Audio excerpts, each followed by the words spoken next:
¿Qué tal, Álvaro? Buenas tardes. ¿Qué tal? Buenas tardes. ¿Qué tal? Buenas tardes, Álvaro. Hola, Carmen. Muy buenas tardes. Muy bien. Tenemos ya a nuestro conferenciante, ¿no? Me parece ahí. Sí, Pedro está preparado. Ahora desactiva el audio, ya lo está haciendo, y el vídeo. ¿Qué tal, Pedro? Buenas tardes. Buenas tardes, buenas tardes. A Álvaro, a usted y a Carmen Sanz. Buenas tardes. ¿Qué tal? Pedro, Buenas tardes. Buenas tardes, mucho gusto, Pedro. Encantado. Igualmente. Nosotros hemos hablado, pero no nos habíamos visto. O sea que... Creo que quizá cuando tomé posesión de mi plaza de académico correspondiente, efectivamente, la única vez. Sí, quizá Pilar León nos presentó, creo. Sí. Pero yo conozco mucho a Carmen Sanz porque es inevitable sus lecturas y sus trabajos y sus libros. Muchas gracias. Eso le pasa por ser tan importante. No, que va. Álvaro, y bueno, y también he estado comentando a Álvaro lo poco importante que soy, en concreto por hoy. Favor, por favor. He un día de locos totalmente, metida a la facultad. Así estamos casi todos en estos tiempos. Horrible. Vamos de Zoom en Zoom, ¿verdad? O sea, bueno, estamos Zoom y Zoom pegados a la pantalla. Es una locura absoluta. Sí. Bueno, y las clases, mis clases son online, la mayor parte de ellas. Claro. Por Collaborate. Las doy a través del campus virtual por Collaborate. O sea que es otra aplicación diferente. Te has convertido en multiplataforma. No sé lo que me he convertido. Básicamente en una superviviente. Con sobrevivir cada día ya tengo bastante. No es poco, sí. No es poco. Sí, así es. Tenemos que adaptarnos, efectivamente. Perfecto, pues si os parece, Álvaro, Pedro, Carmen, fieles a nuestra tradición de empezar puntuales, son las 7:02, ya está también la emisión en YouTube, en directo, así que si queréis, Álvaro Matut, cuando quieras. Muy bien. Pues muchas gracias y muy buenas tardes. En nombre del patronato de la Fundación Tatiana Pérez de Guzmán el Bueno, pues tengo el placer de inaugurar hoy con todos ustedes este ciclo de conferencias de la Real Academia de la Historia. Este ciclo es el segundo que la Fundación patrocinamos con la Real Academia y está en el marco del compromiso que hemos tenido y que tenemos de apoyo institucional a la Real Academia de la Historia, porque pensamos que su labor cada vez es más importante, también gracias al buen hacer de su directora, Carmen Iglesias, y de toda su directiva. El que hoy presentamos, el ciclo que comienza hoy, continúa con el objetivo, como nos contará Carmen Sanz, de profundizar en el valor de la historia que tuvo ya el celebrado el año pasado. Simplemente quería agradecer a la coordinadora de ambos ciclos, del año pasado y de este, la profesora Carmen Sanz, pues su gran trabajo para preparar estas conferencias. Y también le felicito por el éxito que tuvieron las del año pasado y estoy convencido que van a tener también este. La verdad es que en la Fundación estamos convencidos de que están siendo estas conferencias una contribución importante a nuestra sociedad, porque en estos momentos necesitamos comprender pues, cada vez mejor la historia para entender el presente tan convulso que estamos viviendo. Y por último, también lógicamente agradecerles a todos ustedes su asistencia, que es lo que muchas veces nos motiva más directamente a seguir apoyando estos ciclos magistrales de la Academia de la Historia. Y solamente me gustaría desearles que la conferencia de hoy sea de su agrado, porque desde luego es un tema muy interesante. Muchísimas gracias y les dejo con Carmen. Muy bien, pues muchísimas gracias, Álvaro. Lo primero que debo hacer es dar las gracias a la Fundación Tatiana Pérez de Guzmán por su compromiso y por su interés en que la labor de la academia, de los académicos, tenga eco y a pesar de todas las circunstancias difíciles que estamos viviendo, pues esa labor se pueda continuar y pueda ser visible a través de estos ciclos de conferencias online. En este caso. Encantada también de que la Fundación haya decidido apoyar una segunda edición del Valor de la Historia, que es un ciclo arriesgado, lo decía el año pasado y lo vuelvo a decir este año. Es un ciclo en el que no contamos acontecimientos que son muy importantes, pero no hacemos eso, lo que hacemos es una reflexión sobre la importancia de conocer la historia en profundidad, de conocerla con sosiego, de que no sea un presentismo que nos invade y que no tiene en cuenta todo lo que nos ha precedido como algo que realmente nos explica lo que somos, explica la evolución que hemos tenido los seres humanos y puede incluso explicar nuestro presente, ¿no? Para eso no necesitamos solamente mirar nuestro inmediato pasado, necesitamos reconstruir, conocer, analizar desde un punto de vista conceptual todo lo que la historia nos ha dado a lo largo del tiempo, desde el tiempo más remoto. Por eso hoy vamos a dedicar un ciclo, una conferencia, perdón, a cargo de Pedro Rodríguez Oliva, que se va a ocupar de esta cuestión.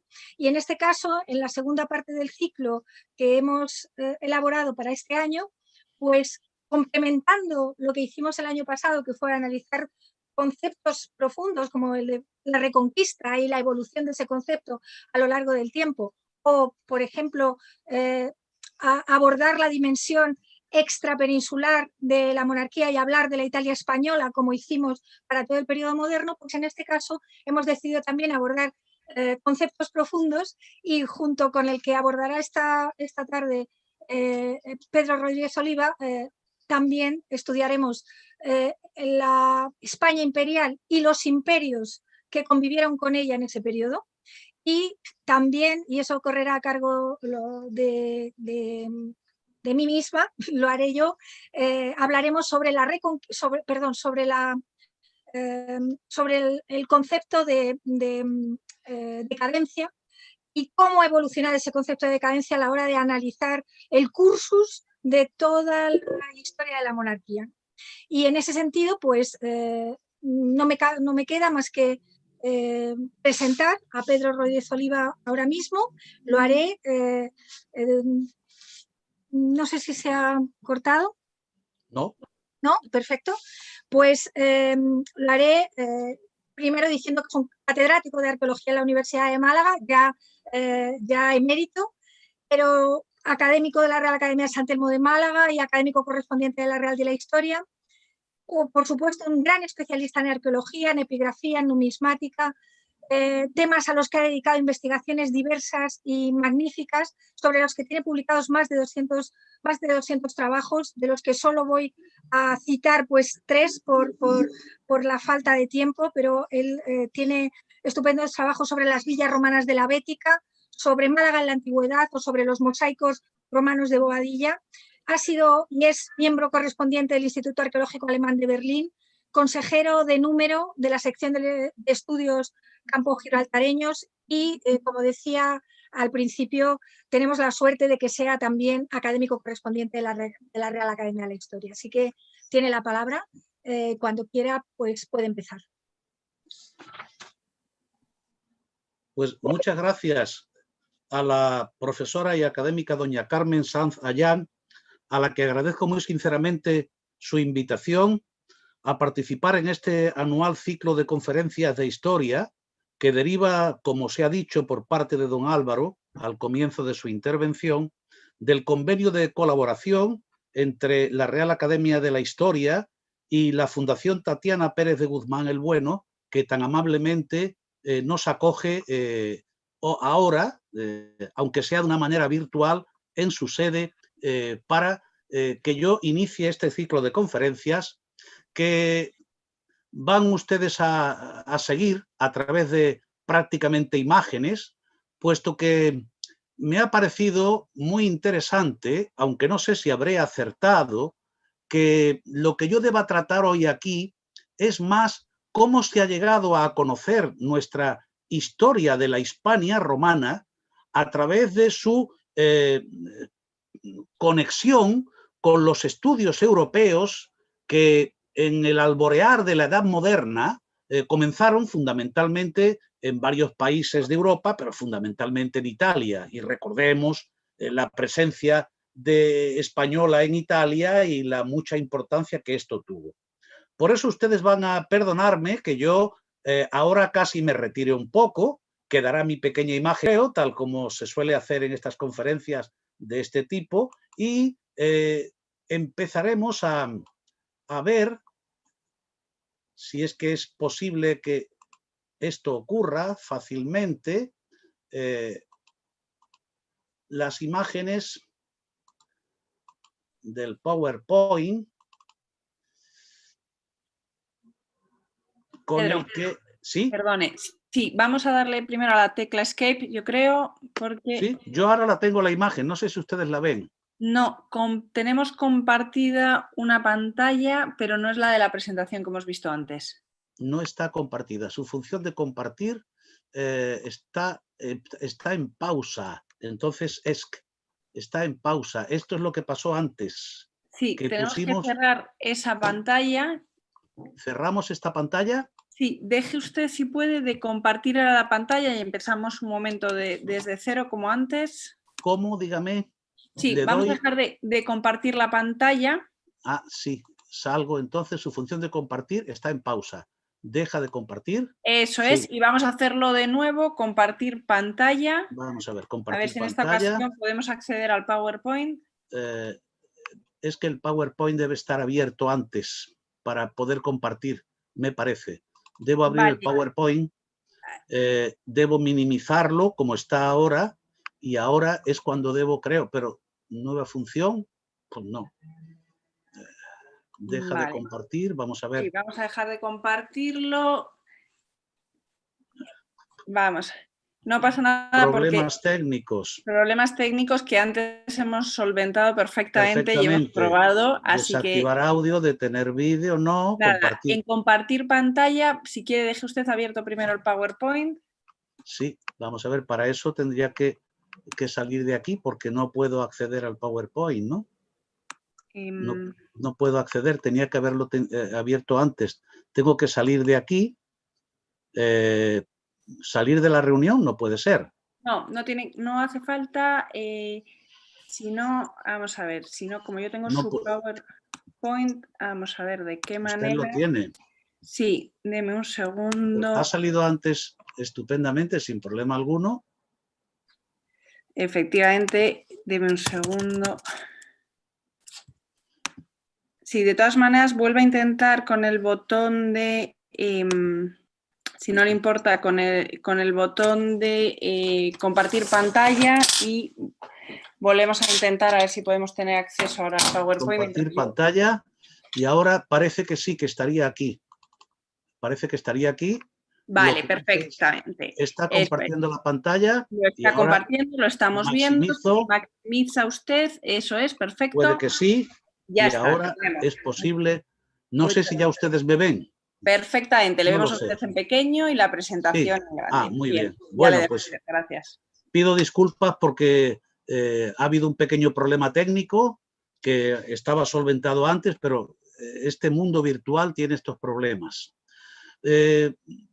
Voy a centrarme fundamentalmente en la segunda parte del título de esta conferencia, porque me parece que es interesante, según ha sido planteado por la coordinadora de este ciclo de conferencias, que veamos algo así como un método de técnica de investigación en historia para llegar después a la primera parte, que es el tema principal del asunto que hoy nos concita este grupo de reuniones.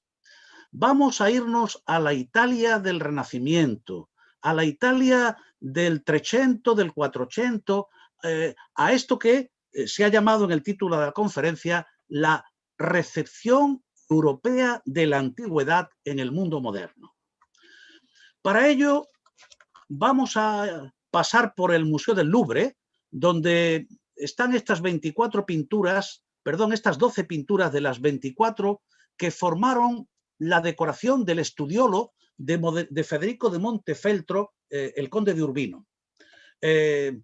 Aquí, en esta reconstrucción que hoy se encuentra en el Museo Nacional de Le Marque, podemos ver una reconstrucción de lo que eran las pinturas que ornaban ese pequeño Studiolo. Se acabó en 1476 y en esta pequeña sala del Palacio Ducal, que ahora se ha reconstruido, como ven ustedes ahí, con las pinturas que se conservan, más la mitad de ellas que están en París, se puede ver cuál era el motivo que decoraba esta pequeña habitación del palacio. Esta pequeña habitación del palacio lo que representa son el tema de los viri illustri, algo que en el mundo romano era también algo fundamental. en el foro de Augusto, Augusto quería que la gente viera la historia de Roma a través de las imágenes de los viri illustri, aquellas personas que habían hecho la historia de Roma, que habían conseguido a lo largo de muchos siglos, desde los orígenes de la ciudad, conformar algo que en su tiempo ya era un gran imperio. En este caso, lo que el estudiólogo del duque de Urbino intenta disfrutar y aprender es a ponerse en contacto con los hombres que han hecho posible que se haya llegado a su tiempo con unos conocimientos en cuanto tiene que ver con la filosofía, con la política, con el pensamiento, con las artes liberales. En cierto modo, lo que está haciendo Federico de Montefeltro es imitar a algunos clásicos, porque ya en su tiempo, él, que ha estado dirigido por uno de los personajes que están aquí representados, un humanista, Victorino da Feltre, que aparece pintado ahí entre la serie de personajes representados, pues sabe que en la época romana algunos personajes importantes tenían un lugar donde disfrutar y aprender con los ejemplos de sus antepasados, no directos, sino los antepasados del Estado. El caso de Cicerón, que nos cuenta Estacio en sus Silvas, que había decorado su estudio con bustos de los viri illustri, pero también esto se contaba en otros autores como Plinio, como Cicerón, como otra serie de escritores.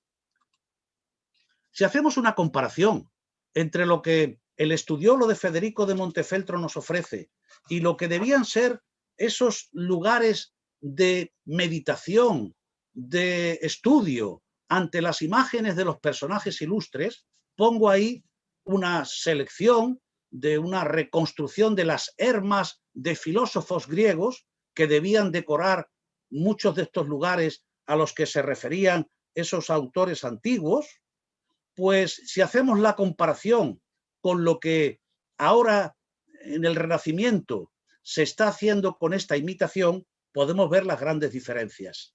Pero podemos ver que hay un espíritu común que conduce a la reconstrucción de un pasado perdido al que se aspira como modelo.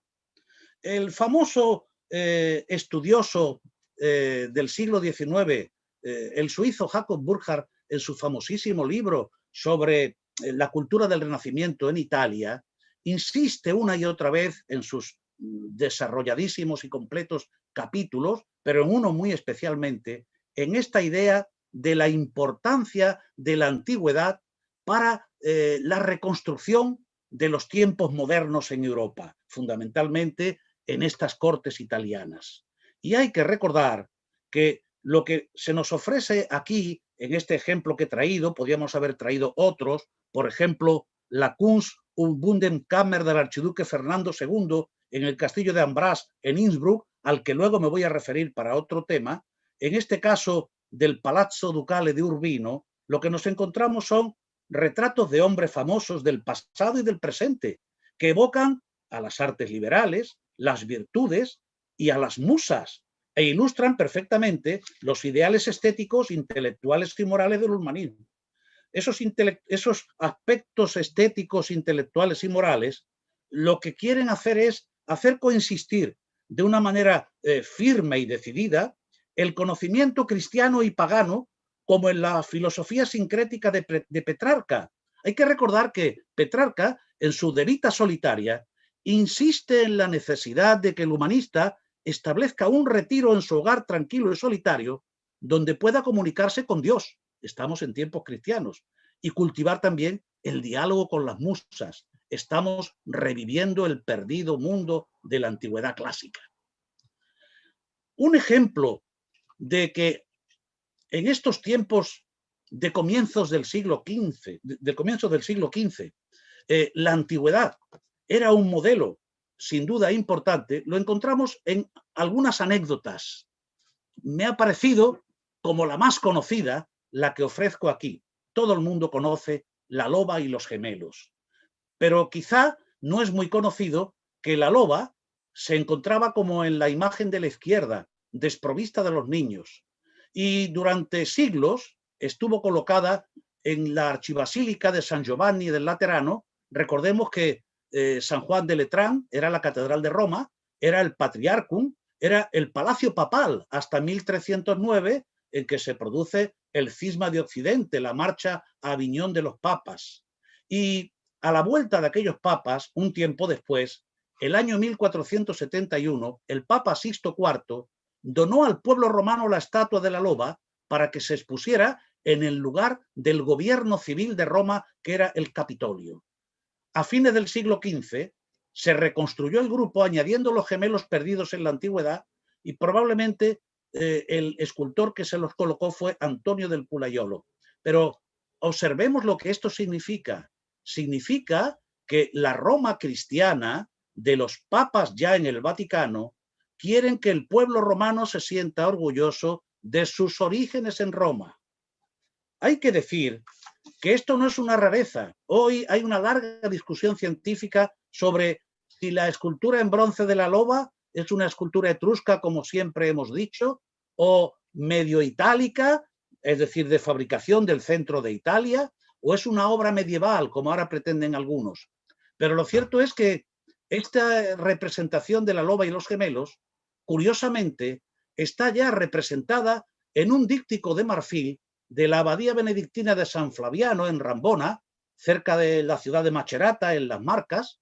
Hoy se conserva en el Vaticano, en el Museo Cristiano, y es una pieza del siglo X. Miren lo que representa el díptico, la hoja izquierda. Cristo en la cruz, acompañado de su madre y de San Juan, pero debajo sostiene el monte sobre el que se eleva la cruz, nada menos que la imagen de la loba con los niños que están siendo amamantados. Los niños orígenes de Roma. Romulus et Remulus alopa nutriti, dice en el latín del siglo X, empleado entonces por la Iglesia. Rómulo y Remo amamantados por la loba. Es decir, que la imagen de esta loba en Roma era evidente que tenía el significado con el que el Papa Sixto IV al menos la reconoció. Si mandó la loba al Capitolio, era precisamente porque en ella, según la leyenda, estaba el origen de Roma. Pero para conocer el origen de Roma era necesario que se produjeran una serie de descubrimientos, de nuevas técnicas, y una de ellas, nos parece mentira, fue fundamental para el conocimiento de la antigüedad.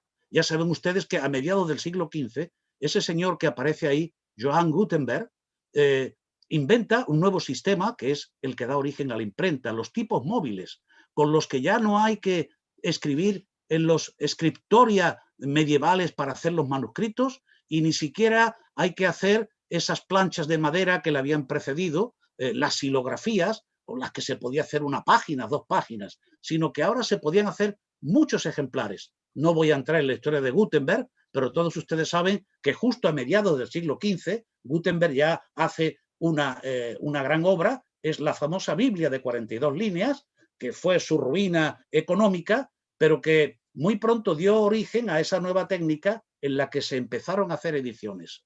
Ahora, de los monasterios y de los espacios de los príncipes, de sus bibliotecas donde estaban los manuscritos, se pudieron hacer copias que llegaban a muchos lugares. Y es así como se conoció de una manera más extensa lo que entonces era privilegio de poquísimos, que era conocer la literatura antigua.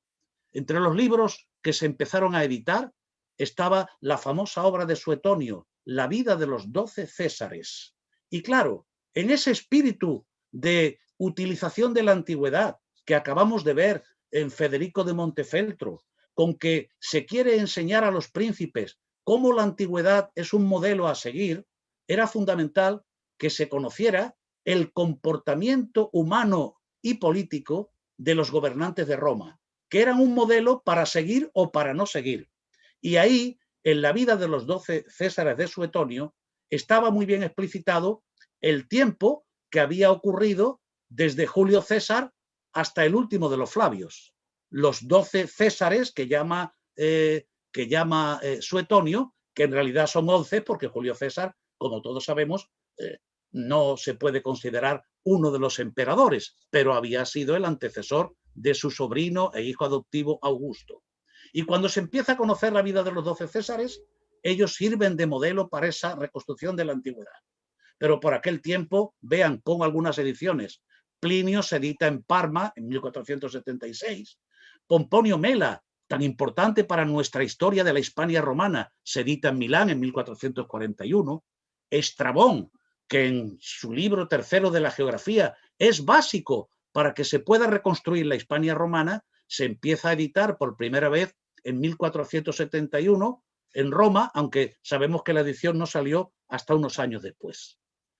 Voy a poner un ejemplo conocidísimo de cómo, empezando el siglo XVI, la gente de la cultura, los artistas, los intelectuales, los príncipes de la Iglesia o los príncipes de los diversos estados de Italia, esto también se puede extender a otros lugares de Europa, pero con menor referencia, se puede ver bien cómo se conoce la literatura antigua.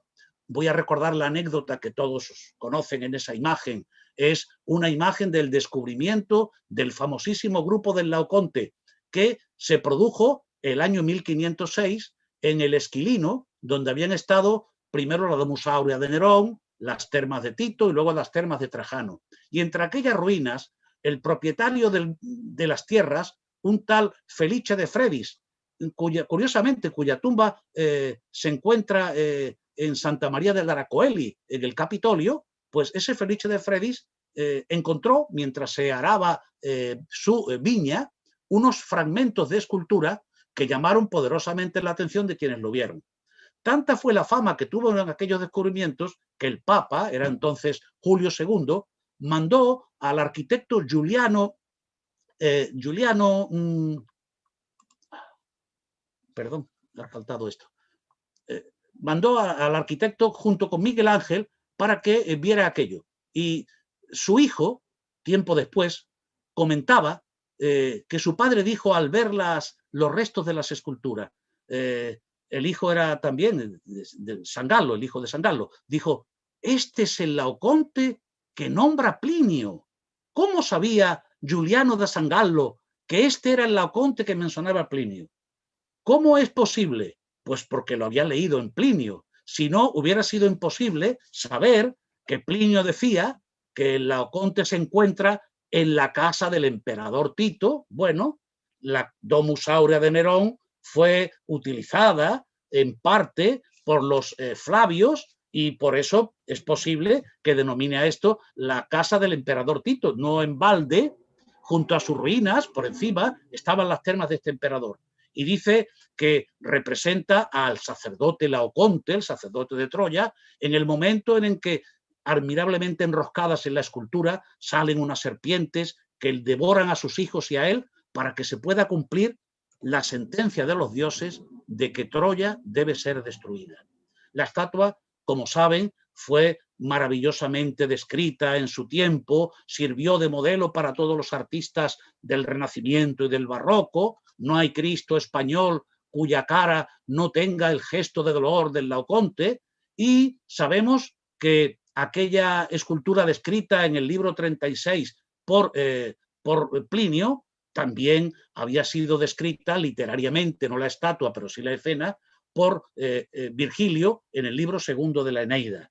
Sabemos que la estatua fue finalmente adquirida por el Papa, llevada en una procesión triunfal, ejemplo de el deseo del mundo pagano, hasta el Vaticano, donde se colocó en el cortile del Belvedere que había diseñado Bramante. Una de las maneras como se acercaron estos hombres del Renacimiento a la antigüedad y a la búsqueda de los gobernantes fue la de localizar su imagen. Esto hoy nos parece muy sencillo. Cuando pensamos en cualquier emperador, vemos inmediatamente su retrato en bustos de bronce o normalmente de mármol, pero esto no era fácil en aquel momento en que se había perdido toda la noción de la antigüedad y había que reconstruirla. Uno de los primeros síntomas de ese afán del humanismo por reconstruir la antigüedad fueron las colecciones de monedas. En España hubo algunas muy famosas y voy a nombrar una de ellas, la del cardenal Mendoza, el cual con su gran cultura, recogió una serie de monedas, su monetario, que después, a su muerte, legó a la reina Isabel la Católica.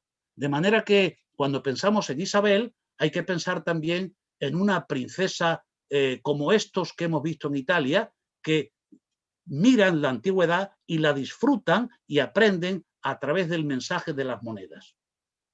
Era fácil ver la cara de los emperadores, de las emperatrices, de los césares, porque en las monedas aparecía su imagen y aparecía su nombre. Nero, Claudius, Caesar, Augustus, Germanicus. Era fácil saber que esta era la cara del emperador Nerón. Y esto ya se venía haciendo desde hacía mucho tiempo. He traído un ejemplo, un manuscrito de las vidas de los 12 césares de Suetonio, de la biblioteca de Fermo, pero no sobre un libro impreso, sino sobre un manuscrito.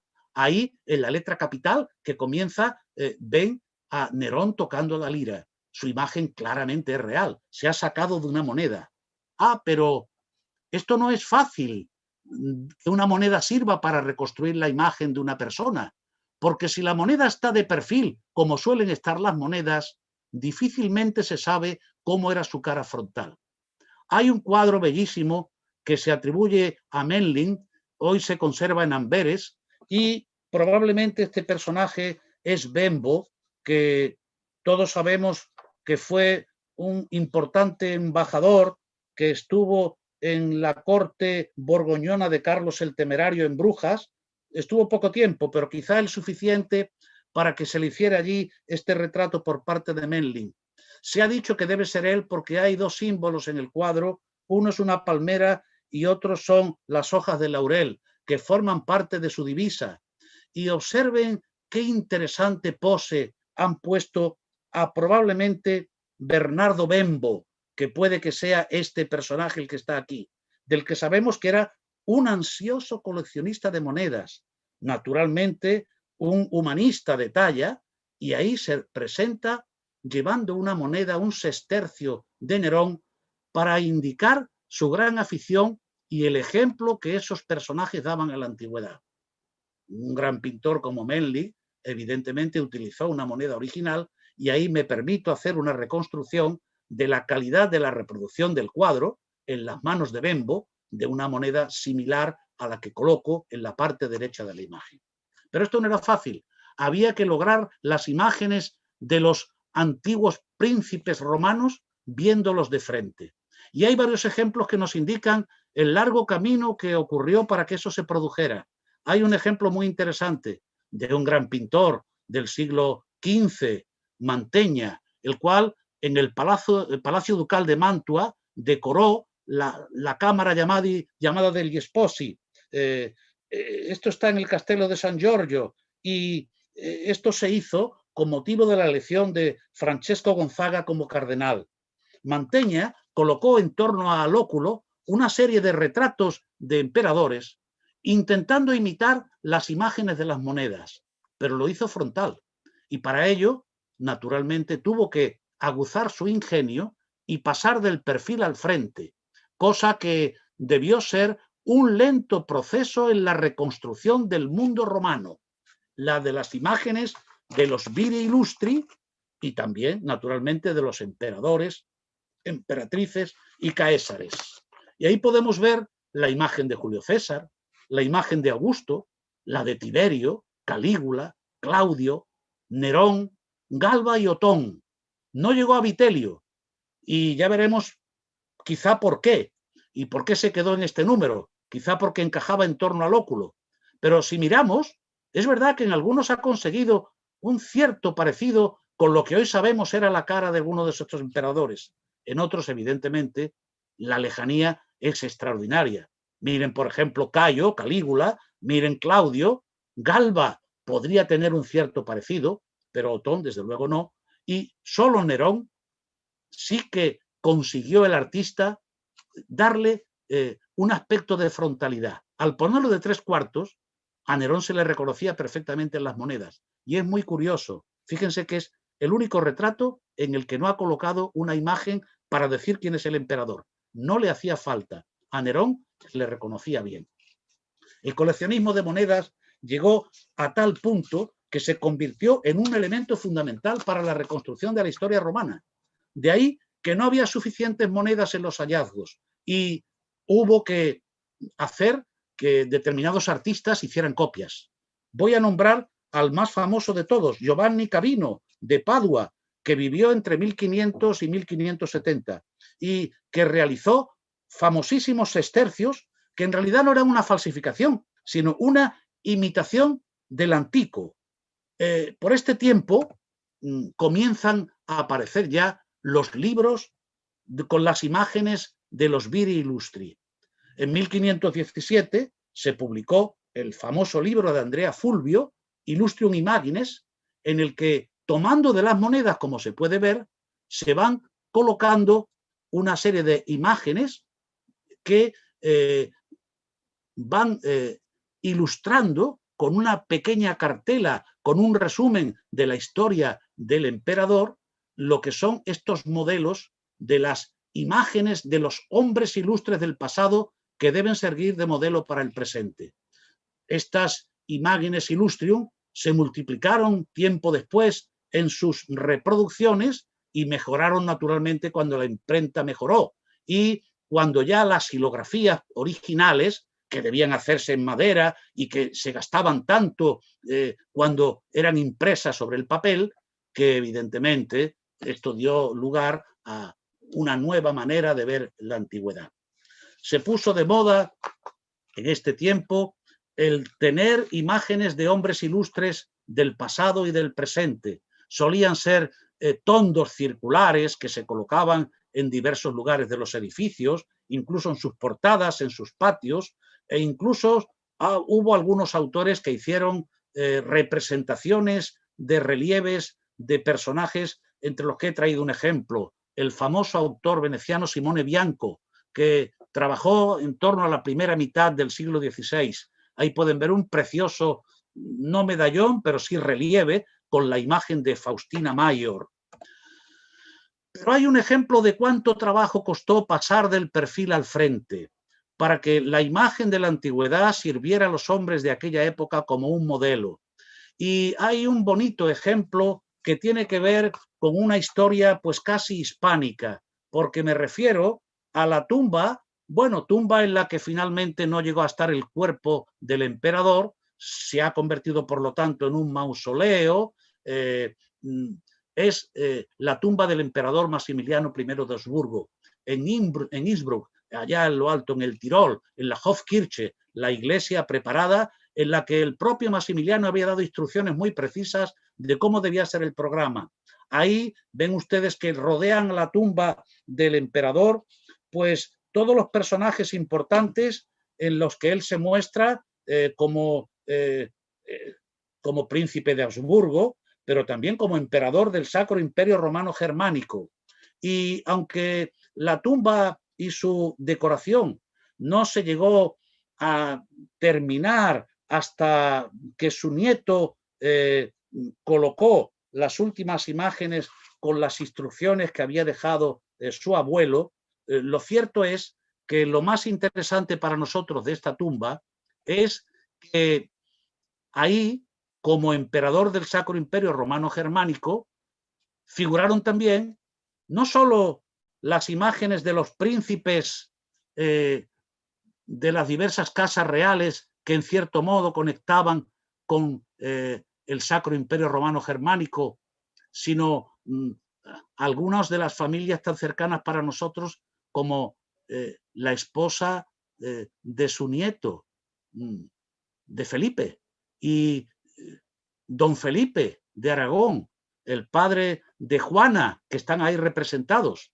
Pero a nosotros lo que nos interesa fundamental modo son los retratos de los 34 bustos de emperadores que se hicieron entre 1509 y 1518. Desgraciadamente, estos retratos que hicieron varios escultores, hay al menos 3 tipos de retratos, para hacerlos se solicitó a un famoso humanista alemán, una persona que formaba parte de la Cancillería, después formó parte de la Cancillería de Carlos V, Konrad Poitinga, el famoso humanista que tenía una importante colección de monedas. Y es evidente que la derivación de los retratos de las monedas dio como resultado lo que vamos ahora a ver. Pero quiero anticiparles que Konrad Poitinga tiene para la historia del Imperio Romano también un gran valor, porque fue el que adquirió, reconociendo qué pieza y qué importancia tenía, la famosa tábula poitingeriana. Es una especie de mapa pintado de las vías de la antigüedad romana que deriva de un original romano perdido a través de copias de la Edad Media y, desgraciadamente, para nuestra Hispania romana, la famosa tábula poitingeriana está a falta de lo que ven ustedes aquí, de la hoja más extrema por la izquierda, donde acababa el orbe conocido y empezaba el Finisterre, la hoja que correspondía a nuestras tierras y también a las africanas, de lo que era la Hispania romana. Hoy las podemos ver reconstruidas porque hay otras fuentes literarias que han permitido también desde el Renacimiento conocer cómo eran las vías y qué mansiones y ciudades estaban en ellas, y desde época muy temprana, gracias, por ejemplo, al llamado Anónimo de Rávena, un manuscrito de la Edad Media, que copiaba a otras piezas anteriores, como el Itinerarium Antoninianum, al que se le atribuye, como ven por este nombre, una redacción en época del siglo III, pero que probablemente esta es una cronología incierta. Lo cierto es que esa hoja ha habido que reconstruirla. Pero volvamos a las imágenes de los emperadores. Allí en Innsbruck hoy se conservan en el castillo de Ambras, en la Wunderkammer que antes hemos mencionado. Allí están estos retratos en los que podemos ver sus nombres: Julio César, Nerón, Adriano, Filipo el Árabe. De nuevo, más imágenes de Julio César, la de arriba y la de la derecha, y quiero llamarles la atención sobre que si algunas tienen un cierto parecido con la realidad, el uso de las monedas de Poitingar para pasarlas del perfil al frente las convirtió naturalmente en cosas casi reconocibles.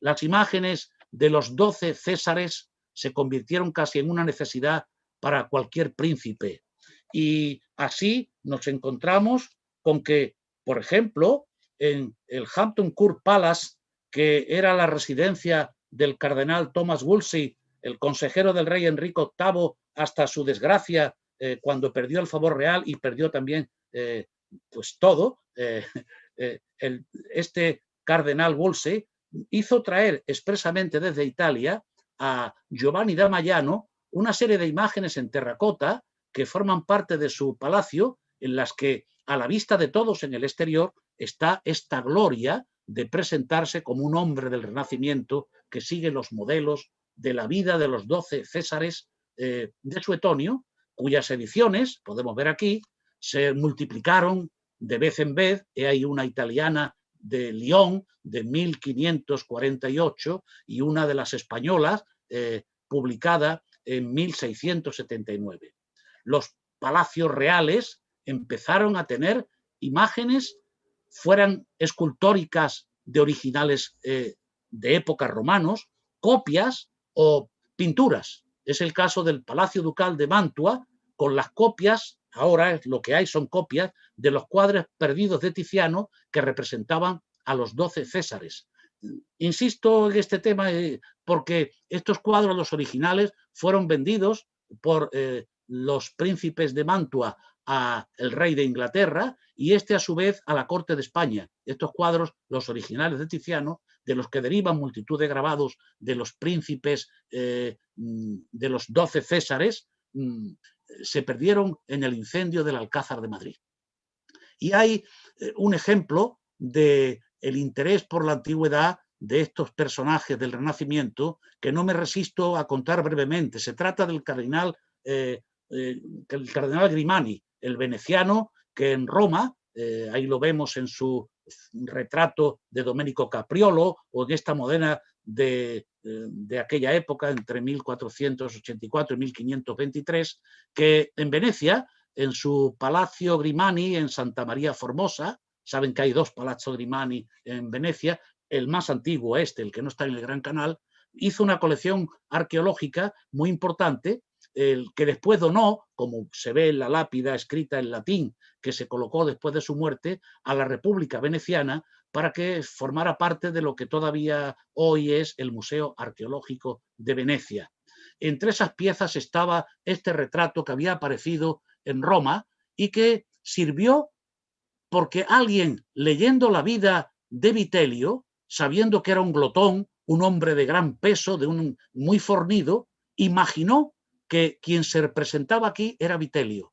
Y así se pudo completar ese ciclo de los Césares en el que hasta ahora Vitelio no tenía imagen más que el perfil de las monedas. Esto condujo a que toda la serie escultórica de los 12 Césares tiene un Vitelio que casi siempre es y que por lo tanto inmediatamente sabemos que se trata de una copia renacentista, porque el original no es más que y sin duda es un personaje importante de Roma, pero ni es de esa época ni naturalmente representa a Vitelio.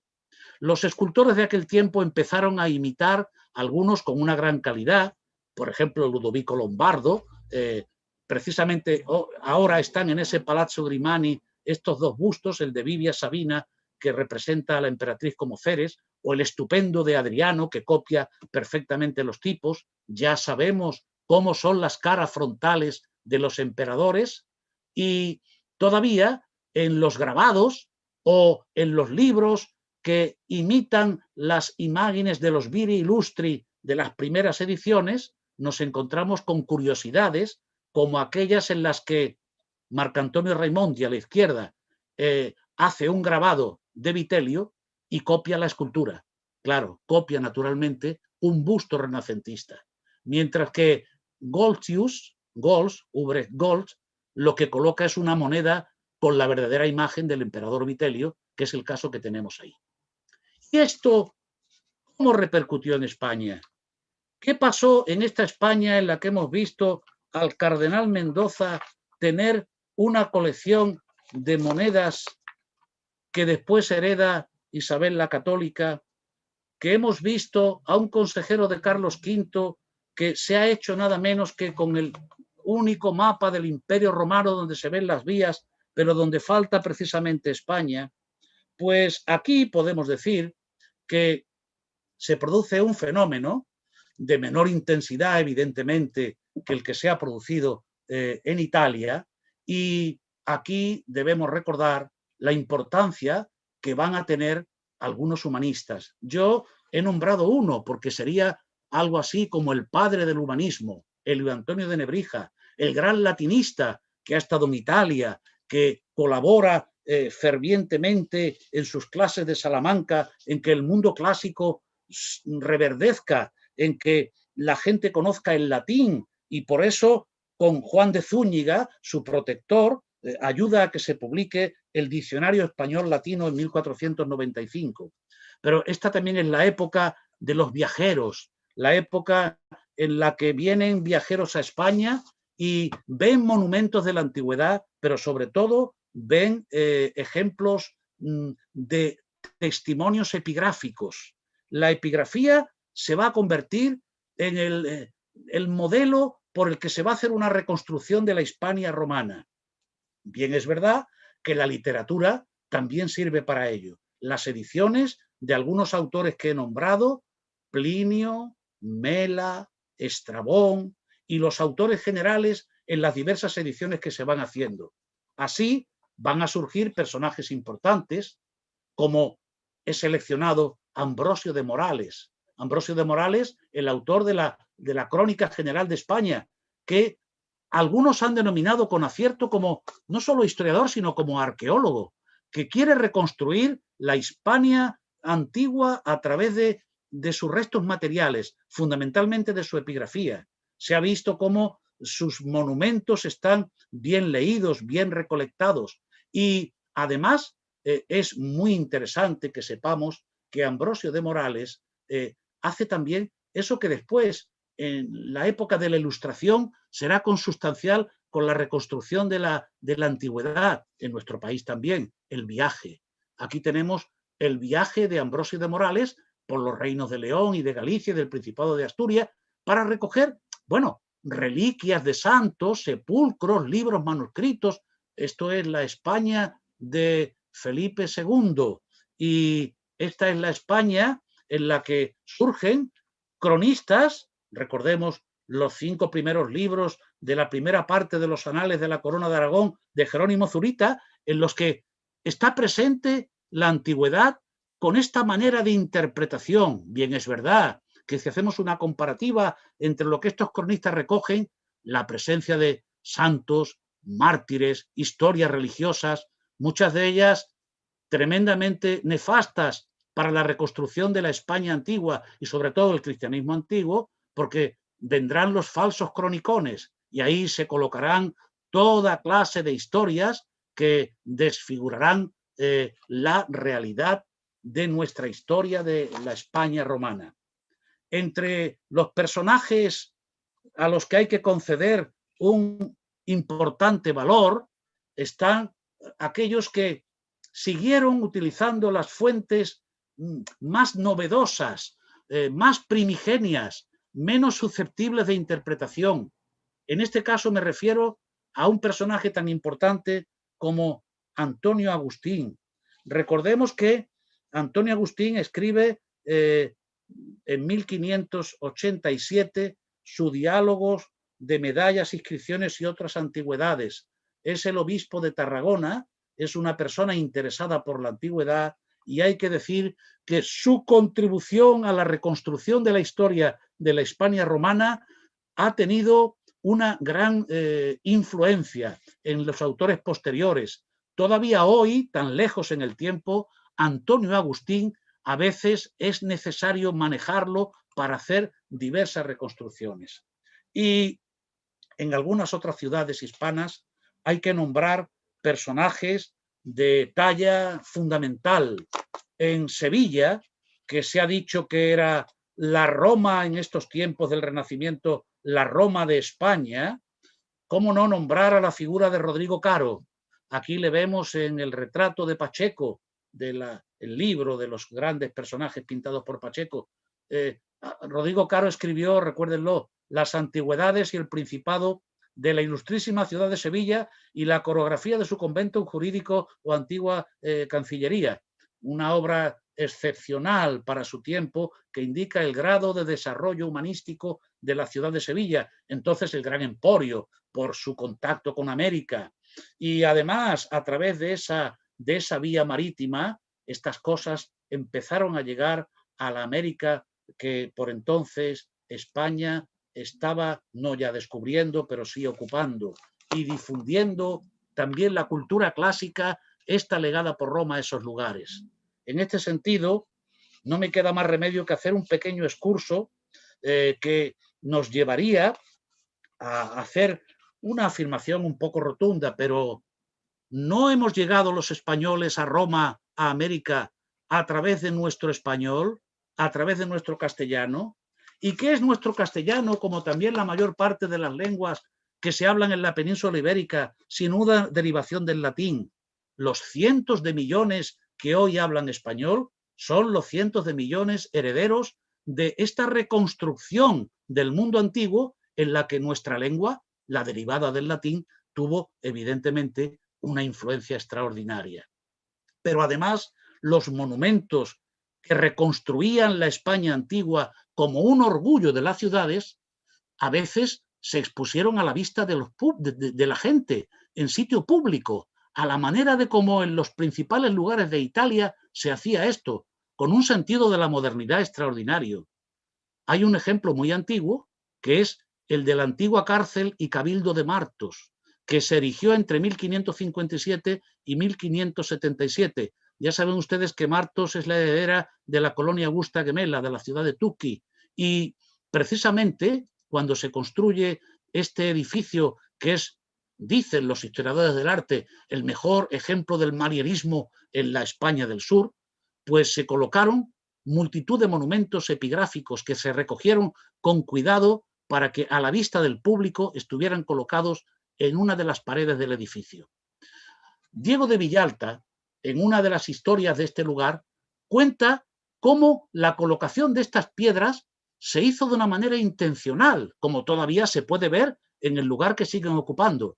Dijo que fueron recogidas de unos y otros lugares y puestas juntas por maravilla, orden y artificio en el suntuoso edificio público de casas de cabildo y cárcel que en la plaza de esta villa ha mandado al presente hacer y edificar de nuevo el ilustre Ayuntamiento y República Tuquitana de Martos, a cuya diligencia y cuidado deben mucho todos los curiosos de saber estos deleites y provechosos de antigüedades, por haberlas así juntado y puesto en la muralla y pared principal de este edificio, donde con facilidad se pueden leer y sacar las letras y cifras de ellas, por cuya causa será este edificio de los notables y celebrados que hay en España, donde hallará más de 40 piedras antiguas con letras esculpidas y columnas y mármoles de diversos colores, y asimismo estatuas antiguas y otras modernas esculpidas por el singular arquitecto y escultor Francisco del Castillo. Pero no es este un ejemplo aislado que indica el alto nivel cultural de estos lugares de la Alta Andalucía en el siglo en que se colocaron estas piezas, porque en la misma fecha, en la ciudad de Antequera, la ciudad acordó, mediante una reunión de su cabildo, que mientras se acababa una puerta que se estaba construyendo en la parte alta de la ciudad, donde se dividía la zona donde estaba el castillo y donde se estaba construyendo una gran iglesia, se colocara allí una muestra de la grandeza de la antigüedad de esta ciudad y de su entorno. Dijo que el alcalde mayor ordenó que en algunas torres de esta ciudad y casas particulares de ella, y en el Cerro del León, y en la Sierra de Abdalafís, y en Mollina, y en otros lugares del término de esta ciudad, donde había estatuas y piedras escritas del tiempo de los romanos, y por donde consta la antigüedad de esta ciudad y población de ella, y de otros lugares antiguos que tenía en su comarca, y de causa de estar en diferentes partes y poder de tantas personas, se podía lo susodicho consumar y echar a perder, y olvidarse la memoria de la dicha antigüedad y nobleza y condición.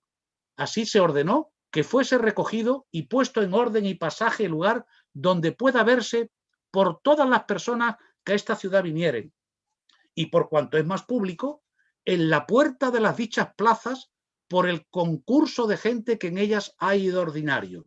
Y efectivamente, así se hizo. Y así han permanecido durante siglos hasta que estas piezas fueron, a principios del siglo XX, extraídas y colocadas en el Museo Municipal de Antequera y posteriormente vueltas a colocar. Debo indicarles la curiosidad de que tal era el interés de los gobernantes de esta ciudad, donde había aquí, en la iglesia de Santa María, la preciosa joya renacentista que estaba en la parte alta de la ciudad, donde se hizo este arco de separación, que no es ni más ni menos que un arco de triunfo, a la manera como ha visto Sabine Pasanen, que pocos años antes se habían edificado, bien que con materiales efímeros, en Sevilla, cuando Felipe II visitó la gran urbe sevillana. Pues en este lugar, la lápida que se colocó arriba indica bien a las claras qué es lo que se quería hacer, mostrando esta antigüedad de reconstrucción de esta parte de la Hispania romana. Porque algunas de las inscripciones que había ahí no eran originales, eran copias de inscripciones que por la razón que fuera no se podían extraer y ser llevadas ahí. De manera que se hicieron copias imitando los textos antiguos y así se pueden ver algunas de ellas en su colocación en el arco. Debo ir acabando porque el tiempo que se me ha concedido creo que no debo hacer un uso excesivo de él ni cansarles a ustedes con mi larga perorata. Y quiero recordar que los contactos con Italia sirvieron para que en España se pudieran hacer también ejemplos similares a los que hemos visto, así con algunos ejemplos ciertamente algo rebuscados, colecciones de extraordinario valor desde el punto de vista de la anticuaria. Hay que recordar que el año 1539 Perafán de Rivera heredó a su tío. Fue virrey de Nápoles y allí en Nápoles adquirió una colección de antigüedades a través de una serie de coleccionistas y de marchantes. El duque de Alcalá mandó muchas de sus estatuas aquí y parece que algunas estuvieron previamente colocadas en su palacio de Bornos, en la provincia de Cádiz, donde hay un precioso patio donde están las hornacinas, para finalmente acabaron perfectamente colocadas por un escultor traído precisamente desde Italia en su palacio de Sevilla, la Casa de Pilatos, sobre la que tanto se ha escrito y de la que tan buen conocimiento tienen nuestros colegas como el profesor Beltrán de la Universidad de Sevilla, que ha colocado estos ejemplos en las exposiciones montadas por él y algunos de sus colegas en esta ciudad donde él profesa la docencia en su universidad. Y incluso sabemos que hasta el Papa Pío V le hizo regalo de algunas esculturas antiguas. Realmente, aquí, en este patio, se pueden ver esos ejemplos traídos de Italia del ejemplo de los modelos de los personajes de la antigüedad. Claro, lo que se quería hacer en este momento con esto era también reforzar la idea del nuevo imperio, el imperio de Carlos V. La Hispania romana se convertía en un modelo para el imperio de Carlos V. Y ahí podemos ver los retratos de esos emperadores, entre los que estaba el emperador y también de algunos personajes de la historia de Roma. ¿Cómo no? Vitelio, aunque aquí se equivocaron al colocarle la cartela.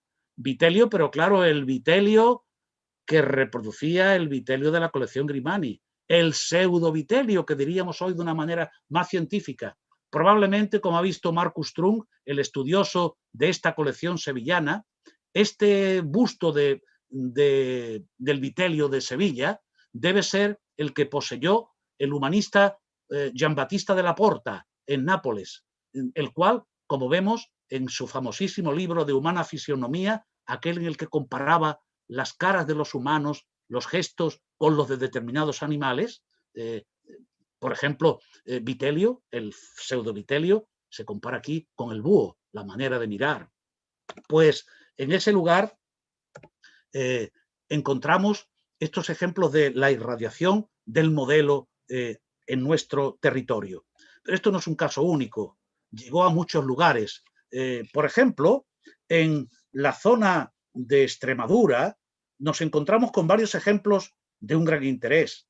El Palacio del Marqués de Mirabel en Plasencia, que fue el lugar de la Casa de los Zúñiga, construido en el siglo XV como un edificio fortificado, pero cuando los reyes católicos dieron el ducado de Plasencia, aquí entonces se construyó un jardín colgante abierto a la plaza y decorado con columnas y esculturas romanas que fueron recogidas del entorno, de Caparra y de Mérida, la emérita Augusta, la capital. O también otro en la provincia del Duque de Alba y también en la provincia de Burgos, en la villa de Peñaranda de Duero, los Zúñiga de Avellaneda, los condes de Miranda y que posteriormente ya en el 19 serán los condes de Montijo también y finalmente los Alba, con los que enlazan, pues en su palacio de Peñaranda de Duero colocarán una colección de esculturas traídas también por uno de ellos, uno de los condes de Miranda, también virrey de Nápoles. Y volvamos al territorio extremeño por ir saltando en nuestra península de un lugar a otro. En Torremejía, Badajoz, el Palacio de los Mejía, que es una obra del siglo XVII, si miramos lo que se coloca en su fachada, es también un ejemplo del orgullo de la antigüedad. No solo los timbres de gloria que suponen cada una de los cuarteles de su escudo, sino las inscripciones recogidas del rico entorno de la Lusitania, cuya capital, emérita Augusta, estaba llena de restos arqueológicos, y aquí están las estatuas colocadas en el exterior, indicando con cuánta importancia se daba a estos ejemplos. Para ir terminando, Aragón, donde no me queda más remedio que nombrar a Juan de Lastanosa, Vincencio Juan de Lastanosa, el oscense que vivió entre 1607 y 1681.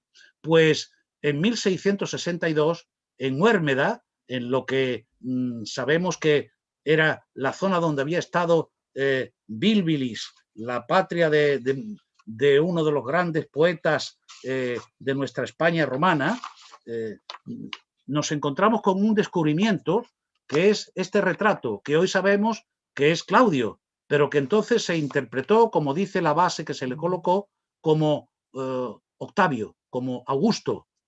Pues la estatua se colocó con este busto moderno, con toda gloria, y con un texto latino que dice Bambola me clausit tenebris, ubi bilbilis solin, laetor ut ex comitis lumine luquefruar, anno 1664.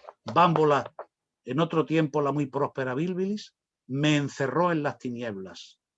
Gracias al conde, brilla en la luz en febrero de 1664.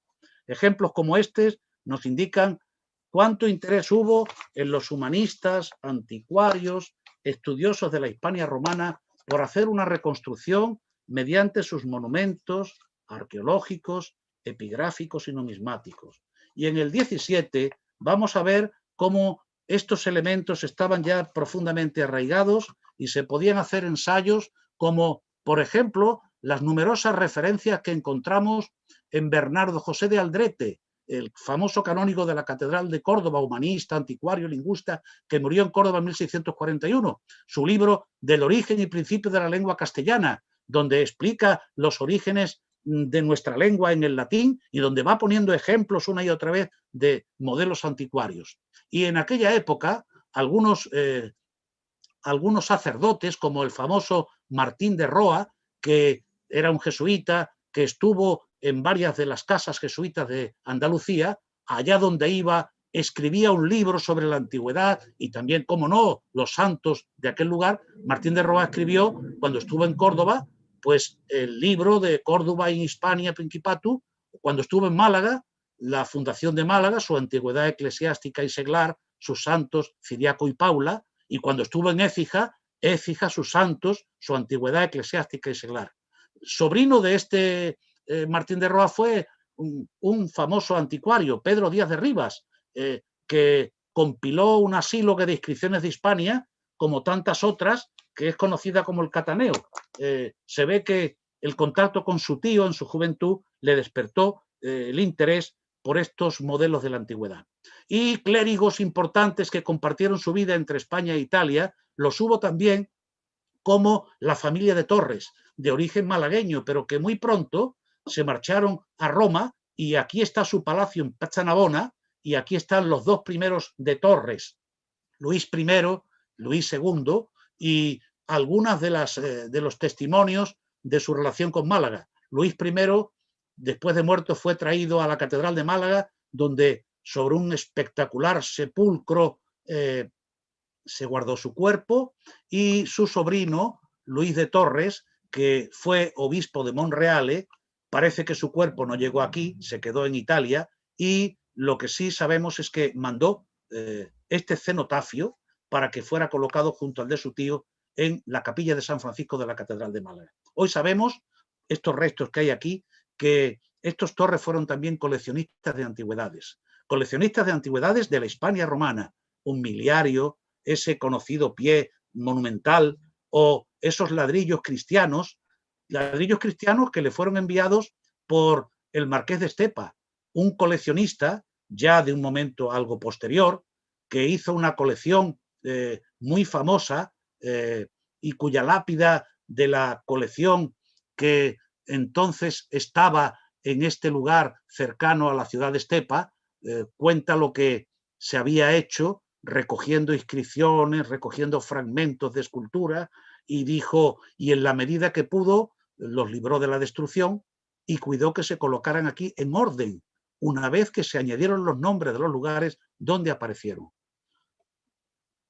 Con esto puedo decir que la historia que después empezaron a hacer los historiadores, empezando por el momento en el que, como contaba Tito Livio, el año 218, para cortar el aprovisionamiento de los cartagineses que estaban en Italia atacando a Roma y poniendo en peligro su propia existencia, la llegada de Cornelio Escipión, el 218, desembarcando en Ampurias, llegando al lugar de Quese y estableciendo la ciudad de Tarraco, Opus Escipionum, obra de los Escipiones, llegando a Sagunto, ciudad que se decía que era el origen de esta guerra porque no se había respetado la protección que el pacto daba a Roma con respecto a estas ciudades, o Cartagonova, la importante plaza de los Bárquidas, donde estaban en sus cercanías las minas con las que se pagaba la guerra probablemente y cuyo corte y propiedad nueva los romanos establecen.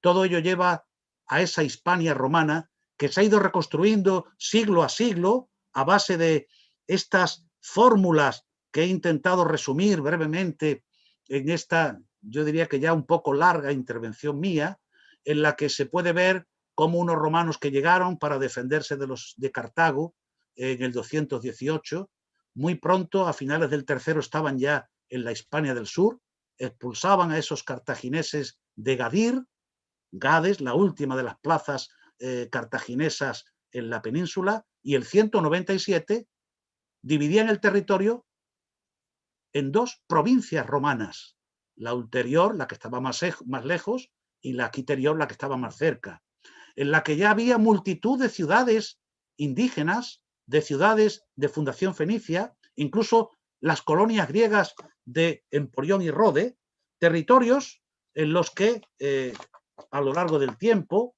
Roma va haciendo una política que es lo que hemos denominado la romanización, por la cual esos territorios indígenas de pueblos muy distintos se van haciendo romanos. Es evidente que el sur y el levante fueron las primeras tierras. Hay que esperar casi 200 años para que Augusto conquiste los territorios del norte y, después de hacer la guerra de Cántabros y Astures, pueda hacer una nueva división territorial. La quiterior se divide en la Tarraconensis, por la capital Tárraco, y la Lusitania, en la que se fundará la ciudad de Emérita Augusta, cuya monumentalidad podemos ver ahí en esa foto aérea de su teatro y su anfiteatro, y la Hispania ulterior baética, que quedará como una provincia senatorial por su alto grado ya de romanización y de control del territorio por Roma, donde se han establecido, como en el Levante, multitud de itálicos que vienen a explotar sus recursos, y a la que aquí evoco simplemente con la imagen del templo de la calle Claudio Marcelo. Hay que recordar que aquí podemos decir que la larga historia de la España romana se refleja por la presencia de multitud de personajes que jugaron un papel importante en la Roma de finales de la República y del Imperio. No he de nombrar a muchos, pero no me resisto a nombrar a el gran emperador Trajano, el emperador hispano del que, para poderlo integrar como un hombre modelo de Estado, incluso se recurrió a cristianizar su imagen. Dante Alighieri, en la Divina Comedia, coloca a un pagano en el purgatorio. Está pendiente de algún modo de poder convertirse en un cristiano, cosa que no era posible que hubiera conseguido. Pero conciliar las nuevas creencias cristianas con el amor a la antigüedad llevó a historias tan curiosas como esta. Para ello se inventó, en la leyenda áurea, la historia de una pobre viuda cuyo hijo iba a ser sacrificado y que le pidió justicia al emperador. Y el emperador aceptó atenderla. Ese gesto de caridad probablemente es lo que hizo que se pudiera llevar su imagen a un sitio como este. Hay que decir que la Hispania romana hoy tiene multitud de vías de investigación muy distintas a las que tuvo en este tiempo que hemos venido desarrollando, porque los descubrimientos del siglo XIX, pero sobre todo del siglo XX, han hecho que la Hispania romana hoy sea un campo de estudio naturalmente nuevo, en el que como base figuran esos pasos que he ido nombrando en la investigación, pero por poner un ejemplo, ¿quién hubiera dicho, puesto que nadie lo nombra en ninguna de las fuentes de la antigüedad, que este bronce de Bembibre, encontrado en esta zona del norte de León, pues nos habla de una provincia transduriana, una provincia en la parte superior del río Duero, una estructura administrativa desconocida, pero previa a la división territorial agustea, que tras la guerra de Cántabros y Astures dio por resultado la imagen que hemos visto en el mapa de la parte inferior izquierda.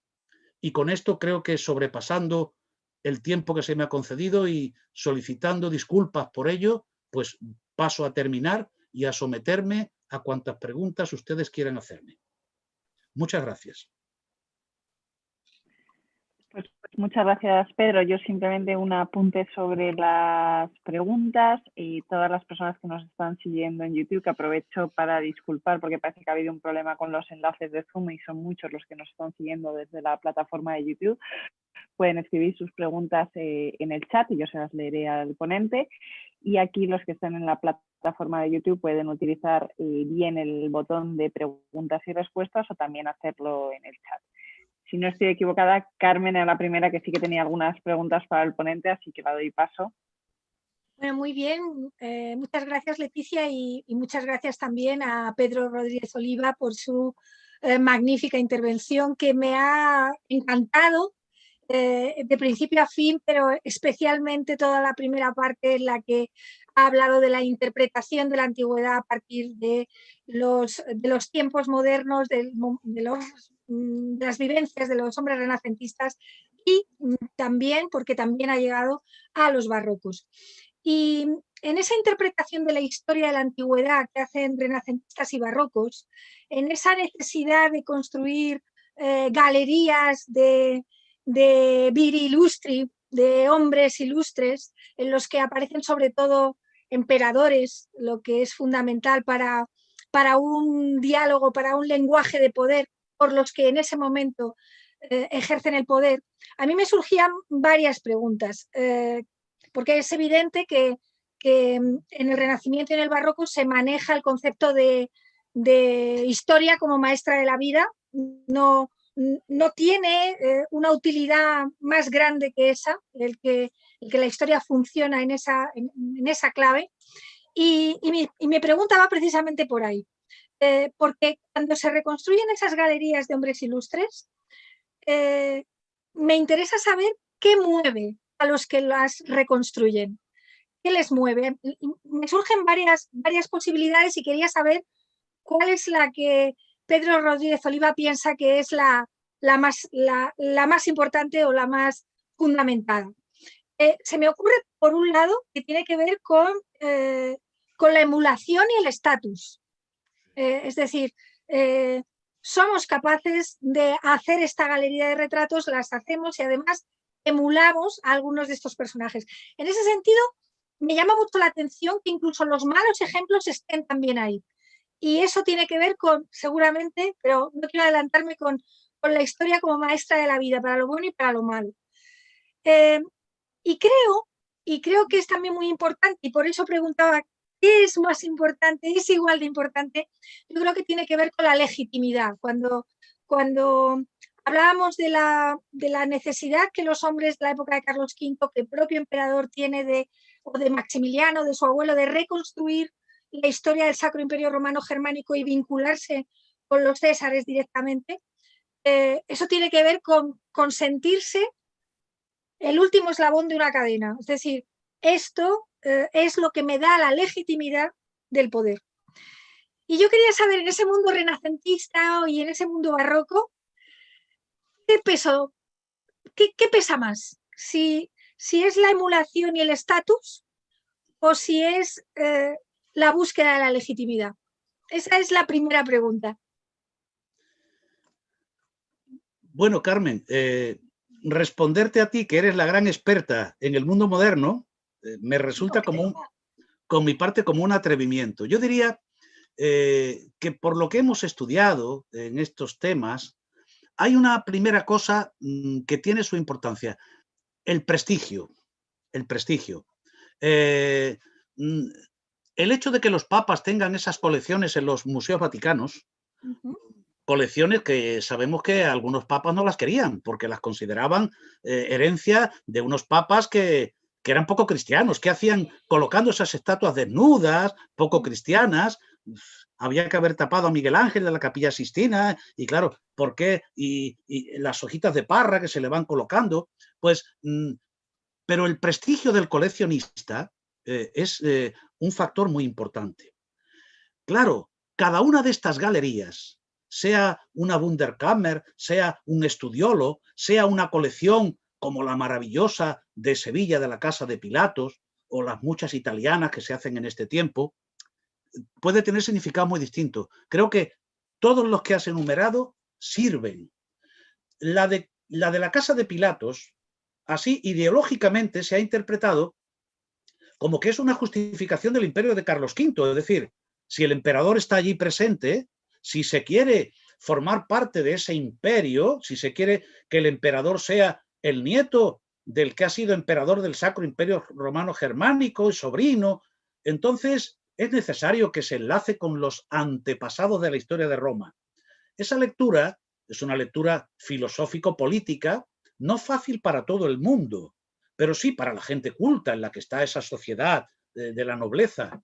Y yo creo que, claro que sí, que la legitimidad en algunos casos está prevista. Los príncipes de la Iglesia, ¿qué encuentran cuando a veces en sus palacios colocan cuadros, grabados o esculturas con los 12 Césares? Docena que no suele faltar en casi ningún lugar que se considere algo noble, en el sentido de la nobleza más diversa, sea eclesiástica o civil. Pues probablemente lo que se está buscando con ello es enlazar la legitimidad de Roma, porque no nos olvidemos que el luteranismo, el protestantismo, ha traído una serie de problemas a algunos intérpretes de la historia romana. Y, por ejemplo, Cesare Baronio se encarga mucho con alguna gente, entre los que están estos de Torres que he nombrado antes, que están en la Cámara Apostólica y que son arzobispos de diversas diócesis italianas, de reivindicar los mártires. Pero los mártires son romanos. Los mártires, aunque los mate un emperador romano, se han convertido en santos porque han derramado su sangre en la tierra de Roma. Y claro, esto justifica que el Pontifex Maximus sea ahora el jefe de la Iglesia católica, el Papa. Por lo tanto, esos príncipes anteriores, esos emperadores romanos, algunos despreciables en su comportamiento, algunos incluso perseguidores de los cristianos, sin embargo, figuran allí como un estigma. Son lo malo de las familias, siempre el garbanzo negro, pero hay que conocerlo, hay que leer lo que cuentan de ellos los autores clásicos. Suetonio debe decir lo que no debe hacer un príncipe. Yo no soy un experto en Maquiavelo, pero creo que algunas cosas de Maquiavelo están basadas, en cierto modo, en esos modelos, en esos ejemplos. No puede ser como Vitelio, que comía tanto que acabó así, no tenía tiempo de ser un buen emperador, un salvaje. He puesto un ejemplo que no vale, pero podría servir. Yo creo que has acertado perfectamente. Todos esos principios creo que están en esas colecciones, pero hay uno que no podemos olvidar, el prestigio. Todo noble debe poseer una colección artística en la que no debe faltar la colección de esculturas en la que estén, por ejemplo, los 12 Césares. Y si tiene algún elemento más que añadir, pues bien que lo pueda añadir.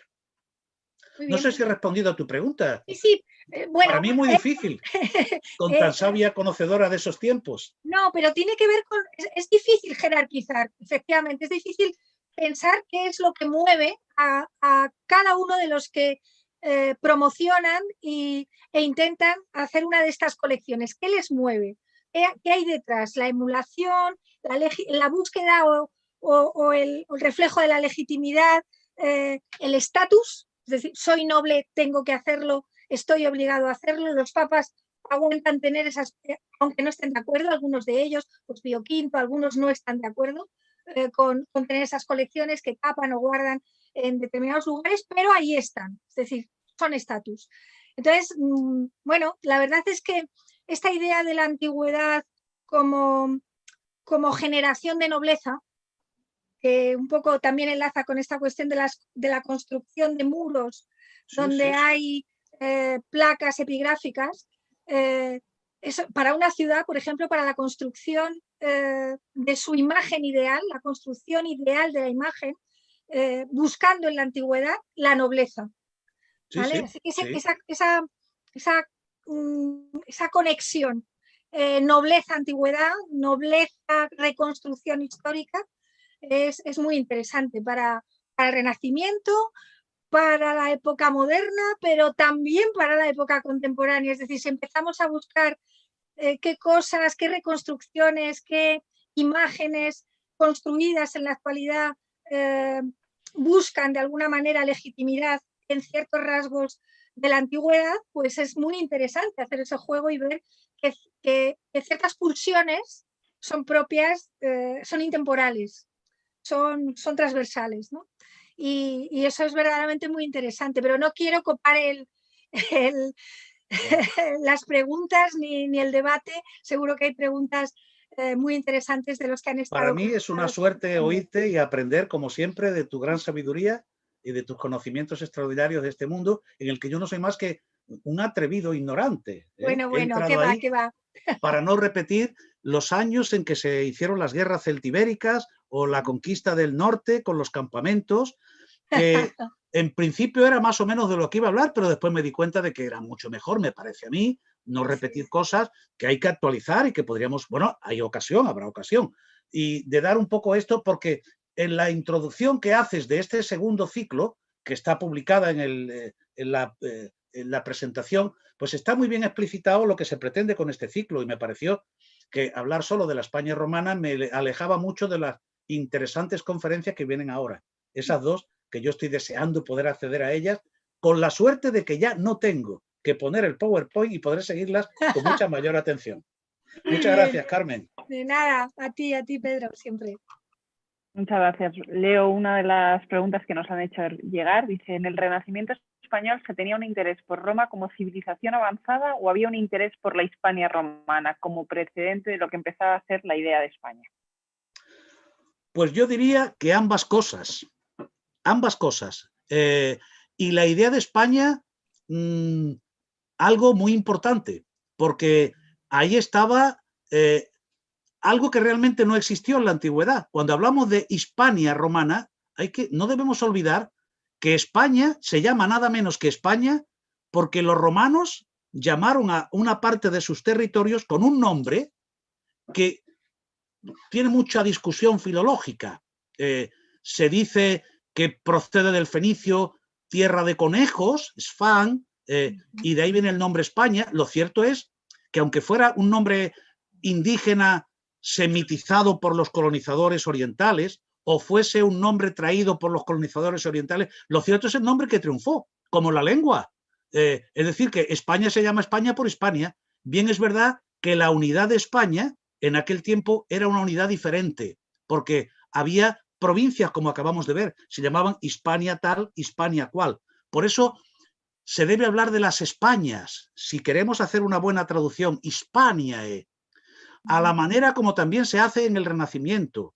Pero la idea esa de la unidad política es clara y evidente. ¿Quién podría discutir después de la unidad de Castilla y Aragón que cuando Isabel la Católica cogía las monedas que le había legado el cardenal Mendoza, no estaba pensando en que aquellos que habían acuñado esas monedas habían sido los iniciadores de una unidad que ellos estaban ahora reconstruyendo? Yo creo que en ese sentido, la interesante pregunta que hacen se puede contestar de los dos modos. Para mí, pero esto Carmen es maestra en el tema, se puede interpretar ambas cosas. Yo creo que ambas unidades son absolutamente compatibles, como para mí lo son hoy. Muchísimas gracias, Pedro. Pues seguimos con las preguntas que llegan desde YouTube. Juan Antonio Santana le da las gracias por la conferencia y dice, me atrevo a preguntarle sobre el emperador Adriano. ¿Qué huella dejó? Bueno, me pregunta, claro, por uno de los grandes emperadores. ¿Cómo que se atreve a preguntarme?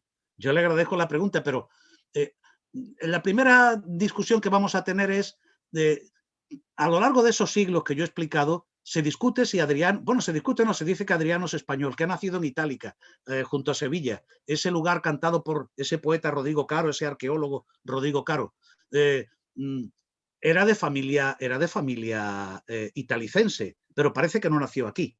Eso no resta ni un ápice a que fuera un emperador hispano. Lo era por familia, lo era por pensamiento y también nos visitó. Escasamente nos visitó, pero también nos visitó. Adriano es la eclosión del Imperio Romano, es la época del Gran Imperio. Bien es verdad que hay que poner junto a él a Trajano, que le antecedió, el gran emperador hispano, y también a los sucesores antoninos que le sucedieron. Así que la pregunta es adecuada, adecuadísima. Yo creo que si hablamos de nuestras glorias, hay que hablar de Adriano, sin la menor duda.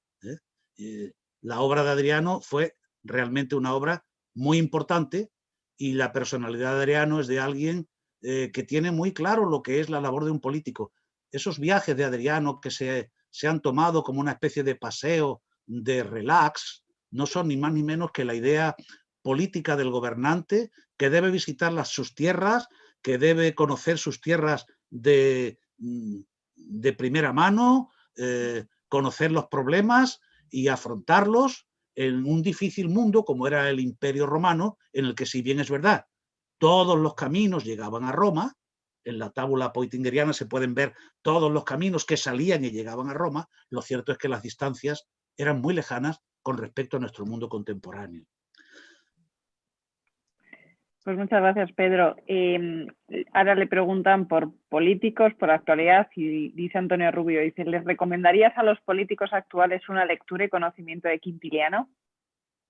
Pues les recomendaría que leyeran Quintiliano y también a todos los clásicos, porque el gran problema del mundo actual es que la gente no lee. Yo no digo que lea las vidas de Suetonio, pero a algunos políticos no les vendría mal, porque igual se equivocaban menos de lo que se equivocan.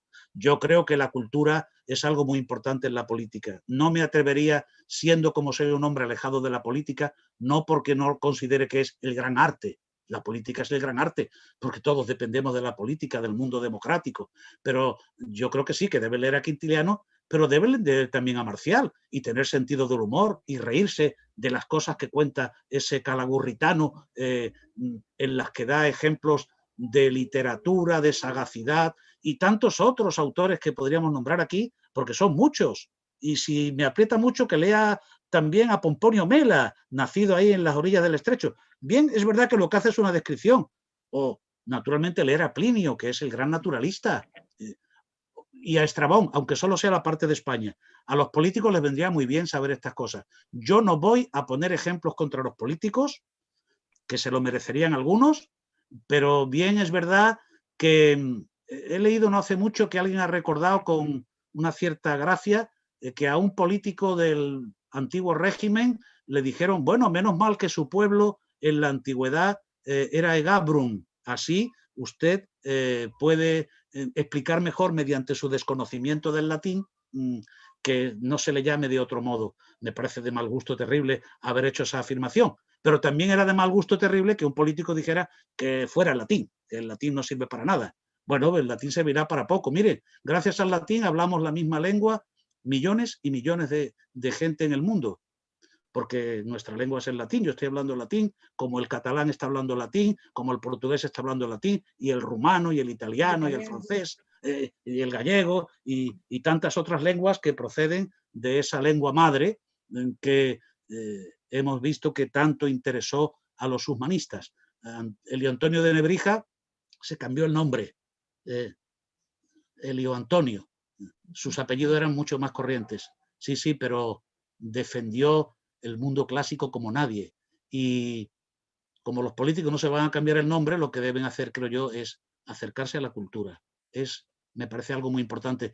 No hace falta que la historia sea maestra de la vida, pero conocer la historia nunca nos viene mal. Yo al menos puedo decir que en cierto modo, pues el dedicarme a este mundo de la universidad y de la lectura y de la escritura me produce un cierto placer que no sé yo si quienes rigen nuestros destinos tienen la suerte de poder disfrutar. porque les veo enfrascados en tantos y tantos problemas que para mí me merecen un gran respeto, debo decirlo. Por eso no me gusta que un político diga, gracias a que usted no sabe latín. No, no, eso no hay que decirlo. Yo creo que hay que ser más respetuosos, pero tampoco hay que decir que el latín no vale para nada, que la historia no vale para nada, que el presente es una cosa que surge, que no ha tenido unos antecedentes. Yo creo que sí, que es importante conocerlos. ¿Me Pues hacen muchas alguna gracias. pregunta? Sí, te hacen aquí una pregunta. Voy primero con una de YouTube y ahora venimos aquí al chat. Sí. Y hay una pregunta más, dice, ¿evolucionó la imagen de Hispania romana durante la época del imperio de la dinastía de Habsburgo? Claro, la imagen de la Hispania que tenía un romano no se parecía a la imagen que tuvo la Hispania que se reconstruyó durante el Renacimiento. La Hispania de que se reconstruyó en el Renacimiento era una Hispania de tópicos y era una Hispania, una Hispania cristianizada. Todos esos autores que he nombrado algunos, hay una larga serie de cronistas y escritores que describen en la historia ese periodo de la época romana, pues lo primero que hacen es pensar en una época feliz, tremendamente feliz, porque utilizan los laudes Hispaniae, esos que hicieron, por ejemplo, Plinio, que hicieron, bueno, sobre todo Trogo Pompeyo, que hizo una descripción de Hispania como uno de los lugares más felices del mundo. Plinio decía, después de Italia y de la India, no hay otro lugar del mundo donde la tierra sea más fértil, el clima mejor, y Trogo Pompeyo cuenta cosas realmente espectaculares, tantas que en el Laus Hispaniae de San Isidoro lo que se cuenta es un país de ensueño, todos son riquezas y todos son momentos de felicidad. Y claro, esa es la historia de la Hispania romana que se hizo en el Renacimiento, la que buscaba estas anécdotas. Evidentemente, la economía de la Hispania romana, el estudio de las instituciones, los cambios producidos en el Bajo Imperio, todo eso son cosas reservadas a la investigación histórica a partir del bien avanzado del siglo XIX. Bien es verdad que esa historia seguimos haciéndola con fuentes que fueron ya publicadas y dadas a conocer durante los siglos del Renacimiento, pero naturalmente poco tiene que ver la idea de la Hispania romana que tuvieron estos eruditos renacentistas con la realidad que podía tener un romano, que veía a Hispania como una parte de su imperio, como un lugar que estaba extensamente comunicado con Italia, fundamentalmente a través del mar, en las épocas en que el mar era mare apertum, la época de verano y de primavera, después el mare era mare clausum, no podían los barcos de entonces navegar hasta llegar a la desembocadura del Tíber, al Portus, cerca de Ostia, o a Puteoli, o a tantos otros lugares del Mediterráneo donde iban, porque el mar embravecido no permitía esa navegación. Eran visiones completamente distintas, la visión del momento de la realidad con la visión de la reconstrucción histórica bajo unos principios ideológicos, unos principios filosóficos totalmente distintos como eran los del Renacimiento. Muchísimas gracias, Pedro. Pues vamos a tener que ir acabando el turno de preguntas. Sí. Hay una pregunta ahora de Manu Gómez Reyes. Dice, ¿en qué momento el mundo renacentista se desvincula de lo clásico? ¿Hasta cuándo dura la ensoñación clásica? ¿El siglo XVIII? Ya lo he visto. Realmente una desvinculación de lo clásico no se ha producido nunca. Seguimos teniendo movimientos, bueno, en la época contemporánea, pues menos, movimientos que han ido entre lo clásico y lo vanguardista, en cierto modo podemos, pero realmente el humanismo, los primeros momentos de este mundo a los que me he referido, por ejemplo, con ese modelo de Urbino, eran profundamente creyentes en la nueva fe del paganismo, de esa unión de la cristiandad con lo pagano. Después, a medida que se va haciendo una historia por países, hemos visto el caso hispano, se va perdiendo un poco ese concepto de la universalidad renacentista. Y aunque esto no se pierde, porque hay que pensar el movimiento neoclásico, en el que se vuelve a las esencias, si no del Renacimiento, sí de una manera de reconstrucción del mundo antiguo, pues ese movimiento va a estar presente. Y si quiere que le ponga un ejemplo, ha habido algo más clásico que la época napoleónica, es decir, en el que los modelos se siguen tomando. No se olvide que los Estados Unidos, la primera democracia del mundo, cuando se independizan, crean un Senado, y que la República Francesa, los modelos que toma son los modelos de la vieja Roma, de la República, evidentemente, de la República Romana. Así que esa ruptura no ha existido. Otra cosa es el ideal de vida, el modelo que yo quizá un poco exageradamente he ido relacionando en mis ejemplos, que supone el Renacimiento. Así que hasta el siglo XVII esto estuvo muy vivo. En el siglo XVIII cambian un poco las ideas, pero la Ilustración dará nuevos visos a esta manera de entenderlo. Será una manera nueva, distinta, vamos a ver, digamos, algo más abierto, algo más de libertad para ver las cosas. La Ilustración es para mí el gran siglo. No es que no lo sean los que he explicado, pero esa es otra historia. Tendríamos que tratar esto, puede que en otro ciclo de conferencias. Pero quizá ya no yo, sino otra persona. Muy bien. Pues muchísimas gracias, Pedro. Una última pregunta, perdón, Carmen, antes ya de dar paso, una pregunta rápida. Dice Julián Palmero, dice, magnífica exposición. Dice, ¿no cree usted que la numismática es una ciencia auxiliar de la historia o es una ciencia en sí misma? Yo no creo en el viejo concepto de las ciencias auxiliares de la historia. Mire, he sido catedrático de arqueología, epigrafía numismática tantos años y he considerado cada vez que explicaba mis materias como una ciencia, que forman todas partes de eso que llamamos, con el término alemán, pero lo diré en castellano, las ciencias de la antigüedad. Yo creo que la numismática es una ciencia, tiene todas las características para serlo. La idea de ciencias auxiliares, todas las ciencias son auxiliares. Realmente, si le preguntamos a Carmen, dirá, bueno, claro, para mí la numismática, la epigrafía, la arqueología son auxiliares de mi ciencia, pero ese concepto es un concepto antiguo, es un concepto desfasado, que tiene un sentido peyorativo de considerar que, bueno, la heráldica, la numismática, la epigrafía, son cosas menores. No, no son cosas menores, son ciencias con las que se hace historia, es decir, son parte de la misma ciencia de la historia. Yo pertenezco a una escuela que en Italia insistió mucho en que la arqueología es una ciencia histórica. Una ciencia histórica. Y entonces, ¿qué es lo que hace el arqueólogo? Hace historia. Hace historia con documentos que no son los normales del historiador de la época moderna, claro, aunque a veces también tenemos que recurrir a mirar un periódico de 1920 a ver qué se encontró y cómo se encontró. También sabemos hacer esas cosas. Así que hablamos de ciencias históricas. Yo creo que el término ciencias auxiliares son términos muy antiguos, superados, porque tienen algo de menosprecio a la materia. Nosotros somos historiadores, yo siempre me he considerado un historiador y como tal no he tenido empacho en dar una lección sobre, he dado clases de historia, me explico, de historia antigua, incluso de prehistoria en mi larga carrera académica, y yo me considero un historiador y yo creo que mis discípulos y mis compañeros también lo consideran.